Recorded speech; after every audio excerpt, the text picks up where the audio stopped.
ആ റിപ്പോർട്ടിനകത്ത് സുരേഷ് കുമാർ സുതാര്യത പിന്നെ ഏത് റിപ്പോർട്ടിന്റെ അടിസ്ഥാനത്തിലാണ് ഈ സംഘടിപ്പിക്കപ്പെട്ട സംഗമത്തിന്റെ വരവ് ചെലവ് കണക്കുകൾ പരിശോധിക്കേണ്ടത്? ഏത് റിപ്പോർട്ടിന്റെ അടിസ്ഥാനത്തിലാണ് പരിശോധിക്കേണ്ടത്?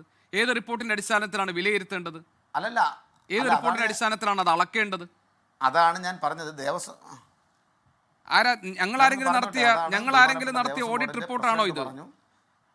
ഇത് തിരുവിതാംകൂർ ദേവസ്വം ബോർഡ് സ്വകാര്യ ഏജൻസി കൊണ്ട് നടത്തിച്ച ഓഡിറ്റ് റിപ്പോർട്ടല്ലേ ഇത്?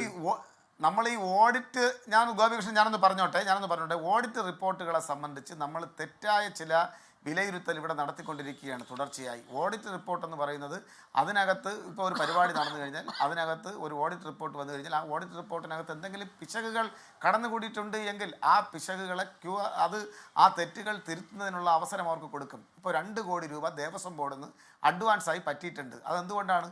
എനിക്ക് തോന്നുന്നത് അവിടെ സ്റ്റേജും മറ്റു കാര്യങ്ങളുമൊക്കെ അല്ലെങ്കിൽ മറ്റു ചില കാര്യങ്ങൾ ഒരുക്കുന്നതിന് വേണ്ടി പെട്ടെന്ന് സ്പോൺസർഷിപ്പ് ഇനത്തിലെ പണം വരാൻ വൈകിയത് കൊണ്ടോ മറ്റെന്തോ കാരണത്താൽ അവർക്ക് കൊടുത്തിട്ടുണ്ടാകും.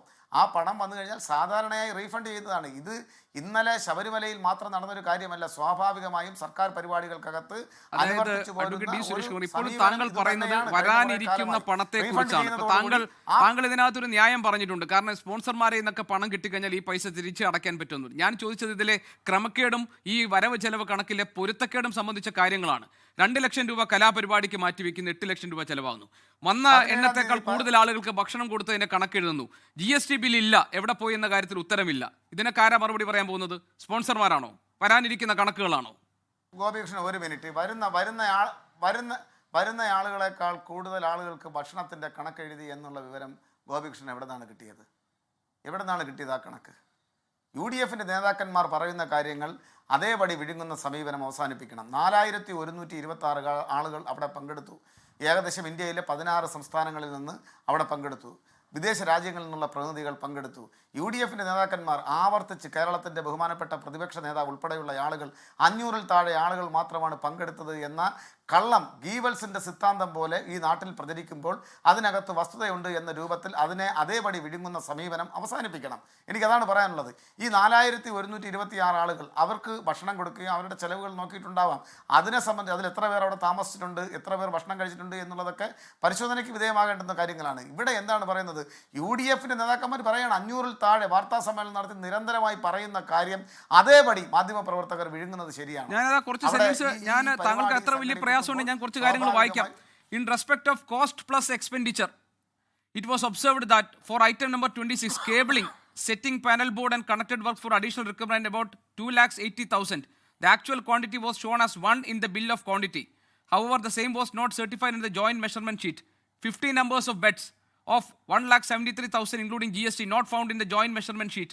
Further, it was observed that the expenses included in the bill of quantity, cost plus under extra items from item numbers 47 to 68, aggregating 24,17,15,581, have not been included in the joint measurement sheet. എന്താ ഇതൊന്നും ഉൾപ്പെടാത്തത്? ഏത് കണക്കിലാണ് ഇതെല്ലാം വരുന്നത്? അല്ല, ഞാനിത് പറഞ്ഞല്ലോ. 17-ാം തീയതി ദേവസ്വം ബോർഡിൻ്റെ മീറ്റിംഗ് കൂടിയിട്ട് ഈ ബില്ലിനകത്ത് പരാമർശ വിധേയമാകേണ്ടുന്ന കാര്യങ്ങൾ, ഈ ഓഡിറ്റ് റിപ്പോർട്ടിനകത്ത് ഏതെങ്കിലും കാര്യങ്ങൾ വിട്ടുപോയിട്ടുണ്ടെങ്കിൽ അതിനെ കൂട്ടിച്ചേർക്കുകയും അതിനകത്ത് ചില തെറ്റുകൾ പാകപ്പിഴകളോ എന്തെങ്കിലും പറ്റിയിട്ടുണ്ടെങ്കിൽ അത് ക്യൂർ ചെയ്യുന്നതിന് വേണ്ടിയിട്ടുള്ള അവസരം സ്വാഭാവികമായും ഏത് ഓഡിറ്റ് റിപ്പോർട്ടിനകത്തും കൊടുക്കുന്നതാണ്. അത് ഗോപികൃഷ്ണൻ അറിഞ്ഞുകൂടാത്തത് കൊണ്ടല്ല, നിങ്ങൾക്ക് എല്ലാവർക്കും അറിയുന്ന കാര്യമാണ്. അതും കൂടെ പരിഗണിച്ചതിന് ശേഷം വരുന്ന ഓഡിറ്റ് റിപ്പോർട്ടും കോടതിയുടെ റിപ്പോർട്ടും ഒക്കെ പുറത്തു വരട്ടെ. 17-ാം തീയതി താങ്കൾ ശ്രദ്ധയിൽപ്പെടുത്താനുള്ളത്, ഇത് ഞങ്ങൾ ആരെങ്കിലും വീട്ടിലിരുന്ന് തയ്യാറാക്കി കൊടുത്ത റിപ്പോർട്ടല്ല.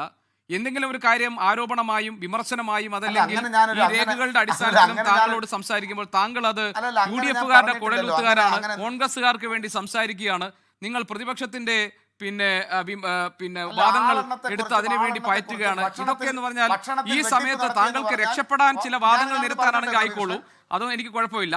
പക്ഷെ താങ്കൾ എന്റെ ഇന്റഗ്രിറ്റിക്ക് നേരെ വിരൽ ചൂണ്ടിക്കൊണ്ട് ഇത് നിങ്ങൾ അവർക്ക് വേണ്ടി പണിയെടുക്കുകയാണെന്നുള്ള തരത്തിൽ താങ്കൾ ഈ ചർച്ചയിൽ സംസാരിക്കാനുള്ള എന്റെ പ്രതിഷേധം ഞാൻ രേഖപ്പെടുത്തുക. കാരണം ഞാൻ വീട്ടിൽ നിന്ന് തയ്യാറാക്കി കൊണ്ടുവന്ന റിപ്പോർട്ട് ഒന്നല്ല വായിക്കുന്നത്, ഞാൻ കോടതിയിൽ സമർപ്പിച്ചിരിക്കുന്ന ഉത്തരവാദിത്തപ്പെട്ട ഉദ്യോഗസ്ഥർ നൽകിയിരിക്കുന്ന റിപ്പോർട്ടിലെ പരാമർശങ്ങളാണ് വായിക്കുന്നത്. ഞാൻ ഓരോ തവണ ഇതിലെ കാര്യങ്ങൾ പറയുമ്പോൾ താങ്കൾ എന്നോട് പറഞ്ഞുകൊണ്ടിരിക്കുന്നത് ഞാൻ UDFന്റെ അവർക്ക് വേണ്ടി സംസാരിക്കുകയാണ്, അവർ പറയുന്ന കാര്യങ്ങൾ ഞാൻ എടുത്ത് കാണിക്കുകയാണെന്നാണ് താങ്കൾ പറയുന്നത്. ഇതെങ്ങനെയാണ് ഈ ചർച്ച മുന്നോട്ട് കൊണ്ടുപോകുക ശ്രീ ഡി സുരേഷ് കുമാർ? താങ്കളെ പോലെ ഒരു മുതിർന്ന അംഗം ഈ തരത്തിലുള്ള ആരോപണം ഉന്നയിക്കുന്നു. ഒരു കാര്യം അതിന്റെ വസ്തുതകളുടെ അടിസ്ഥാനത്തിൽ പരിശോധിക്കാനല്ലേ നമ്മൾ രണ്ടുപേരും ഇരിക്കുന്നത്? അതെ, ഞാനൊന്ന് പറഞ്ഞോട്ടെ. 4126 പ്രതിനിധികൾ പങ്കെടുത്തു എന്ന വരട്ടെ, അതിന്റെ കണക്കുകൾ വരട്ടെ. നിങ്ങൾ ആ പ്രതിനിധികൾ പങ്കെടുത്തതിൽ എത്ര പേരുടെ അത് കൊടുത്തു എന്നുള്ള കണക്കുകൾ വരട്ടെ. പ്രതിപക്ഷ നേതാവ് പറയുന്ന കാര്യം താങ്കൾ പ്രോംപ്റ്റ് ചെയ്യുമ്പോൾ അതിന് താങ്കൾ ആ വിമർശനങ്ങൾക്ക് താങ്കൾ മറുപടി പറയണം. വാർത്താ സമ്മേളനത്തിലൂടെ പ്രതിപക്ഷ നേതാവ് ഉന്നയിച്ച വിമർശനങ്ങൾക്ക് താങ്കൾ മറുപടി പറയണം. താങ്കൾ പ്രോംപ്റ്റ് ചെയ്യുമ്പോൾ താങ്കൾ അതാണ് വസ്തുത എന്ന രൂപത്തിൽ ഈ പ്രേക്ഷക സമൂഹത്തിന് മുന്നിൽ ശരി, അതല്ല വസ്തുത എന്ന് തെളിയിക്കുന്ന കാര്യങ്ങൾ താങ്കൾ പറയും. ഞാൻ ലളിതമായി ചോദിച്ചല്ലോ, ആരൊക്കെയാണ് സ്പോൺസർമാർ? താങ്കൾക്ക് അറിയാമോ അഡ്വക്കേറ്റ് ഡി സുരേഷ് കുമാർ? ആരാണ് അയ്യപ്പ സംഗമത്തിന്റെ സ്പോൺസർമാരെന്ന് താങ്കൾക്ക് അറിയാമെങ്കിൽ താങ്കൾ പറയൂ, കേൾക്കട്ടെ ജനങ്ങൾ. അല്ല, അതാണ് ഞാൻ പറഞ്ഞത്. 17-ാം തീയതി ദേവസ്വം ബോർഡിന്റെ മീറ്റിംഗ് കൂടുന്നുണ്ട്. ആ മീറ്റിംഗ് കഴിഞ്ഞിട്ട് കുറച്ചുകൂടെ കാര്യങ്ങൾ വ്യക്തമാക്കുമെന്ന് ബഹുമാനപ്പെട്ട ദേവസ്വം ബോർഡിന്റെ പ്രസിഡന്റ് തന്നെ പറഞ്ഞിട്ടുണ്ട്. പക്ഷെ താങ്കൾ എന്താണ് ഭക്ഷണത്തിൽ വെട്ടിപ്പ് നടത്തിയെന്നൊരു വാക്ക്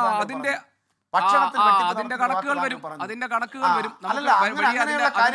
വരും. വസ്തുതയുമായി നിരക്കാത്ത കാര്യങ്ങൾ അത് വസ്തുതയാണ്. ഇപ്പൊ താങ്കൾ പറഞ്ഞതനുസരിച്ച് ഒരു കാര്യവും വസ്തുതയല്ല. നിരക്കാത്ത കാര്യങ്ങൾ താങ്കൾ പറഞ്ഞതനുസരിച്ച് ഡി സുരേഷ് കുമാർ താങ്കൾ പറഞ്ഞത് ഒരു കാര്യവും വസ്തുതയല്ല. ഇതിനകത്ത് പറഞ്ഞ ഏതെങ്കിലും കാര്യം വസ്തുതയാണോ? തെളിവുകൾ ഇപ്പോൾ ഈ ഓഡിറ്റ് റിപ്പോർട്ടിൽ കണ്ടെത്തിയിരിക്കുന്ന ഏതെങ്കിലും കാര്യം വസ്തുതയുണ്ടോ? അഭാവത്തിൽ തെളിവുകൾ വസ്തുതാപരമായ തെളിവുകളില്ലാതെ ചില ആരോപണങ്ങൾ രാഷ്ട്രീയത്തിന്റെ പേരിൽ ഉന്നയിക്കപ്പെടുമ്പോൾ ആ ആരോപണം വസ്തുതയുടെ എനിക്കെതിരെയുള്ള വിമർശനമല്ലേ? ഞാനത് ഉൾക്കൊള്ളും. എനിക്കെതിരായിട്ടുള്ള വിമർശനമാണല്ലേ? അല്ല അഡ്വക്കേറ്റ് ഡി സുരേഷ് കുമാർ, താങ്കളെ പോലെ മുതിർന്ന ഒരാളെ എനിക്കെതിരെ ഉന്നയിക്കുന്ന വിമർശനമല്ല, ഞാനത് ഉൾക്കൊള്ളുന്നു. ഇനി ഒറ്റ കാര്യം ഞാൻ ചോദിച്ചോട്ടെ, ഈ റിപ്പോർട്ടിൽ വസ്തുതാപരമായ എന്തെങ്കിലും ഉണ്ടോ? താങ്കൾ കാണുന്നുണ്ടോ? ഈ റിപ്പോർട്ടിൽ എന്തെങ്കിലും ഒന്ന് വസ്തുതാപരമായിട്ടുണ്ടെങ്കിലും ഒന്ന് പറഞ്ഞു തരൂ. ഞാൻ പറഞ്ഞതിന്റെ ഫാക്ട് അല്ലല്ല, ഈ റിപ്പോർട്ടുമായി ബന്ധപ്പെട്ടല്ല. താങ്കൾ ഈ റിപ്പോർട്ടിനെ വെച്ചുകൊണ്ട് റിപ്പോർട്ടിനെ സാക്ഷ്യപ്പെടുത്തിക്കൊണ്ട് താങ്കൾ ചില കാര്യങ്ങൾ മേമ്പൊടിയായി പറയുകയാണ്. ഇല്ല, റിപ്പോർട്ടിനെ സാക്ഷ്യപ്പെടുത്തിയെന്ന് ഞാൻ പറഞ്ഞു. ഞാൻ ഈ റിപ്പോർട്ടിലെ ഭാഗങ്ങൾ വായിച്ചു. അതാണ് ഞാൻ പറഞ്ഞത്. താങ്കൾക്ക് എന്നെ കുറിച്ച് അങ്ങനെ ഒരു വിമർശനം ആക്ഷേപമുണ്ടെങ്കിൽ ഞാൻ അത് ഉൾക്കൊള്ളുന്നു. അപ്പൊ താങ്കളെ പോലെ ഒരു മുതിർന്ന പൊതുപ്രവർത്തകൻ, രാഷ്ട്രീയ പ്രവർത്തകൻ, അങ്ങനെ എന്നെക്കുറിച്ച്, ഞാൻ ഒരു മാധ്യമ പ്രവർത്തകൻ, എന്നെക്കുറിച്ച് താങ്കൾക്ക് അങ്ങനെ ആക്ഷേപമുണ്ടെങ്കിൽ ഞാനത് ഉൾക്കൊള്ളുന്നു, ഞാൻ അതിന് വഴങ്ങുന്നു. എന്നാൽ ഇനി താങ്കൾ പറയൂ, ഇതിനകത്ത് വസ്തുതാപരമായ കാര്യങ്ങൾ എന്തൊക്കെയാണ്? താങ്കൾക്ക് ആ പോയിന്റല്ലേ വേണ്ടത്? ഞാനത് സമ്മതിച്ചിരിക്കുന്നു. ഇനി താങ്കൾ പറയൂ, റിപ്പോർട്ടിൽ വസ്തുതാപരമായ എന്തെങ്കിലും ഉണ്ടോ? അത് പറഞ്ഞാൽ നമുക്ക് അടുത്ത ആളിലേക്ക് പോകാം. ഈ ഓഡിറ്റ് റിപ്പോർട്ടുമായി ബന്ധപ്പെട്ട് വിമർശന വിധേയമായ ചില കാര്യങ്ങൾ ചൂണ്ടിക്കാണിക്കപ്പെട്ടിട്ടുണ്ട്. അത് ഈ വരുന്ന 17-ാം തീയതി ദേവസ്വം ബോർഡിൻ്റെ മീറ്റിംഗ് കഴിയുന്നതോടുകൂടി അതിനകത്ത് സംഭവിച്ചു പോയിട്ടുള്ള വിമർശനങ്ങൾ കൃത്യമായി ആ പോരായ്മകൾ പരിഹരിച്ച് ആ കണക്കുകളെ സംബന്ധിച്ചും മറ്റു കാര്യങ്ങളെ സംബന്ധിച്ചും സ്പോൺസർഷിപ്പിനെ സംബന്ധിച്ചുമുള്ള കൃത്യമായ തുകയും മറ്റു കാര്യങ്ങളും ദേവസ്വം ബോർഡ് തന്നെ പുറത്തുവിടും എന്നാണ് ഞാൻ പ്രതീക്ഷിക്കുന്നത്.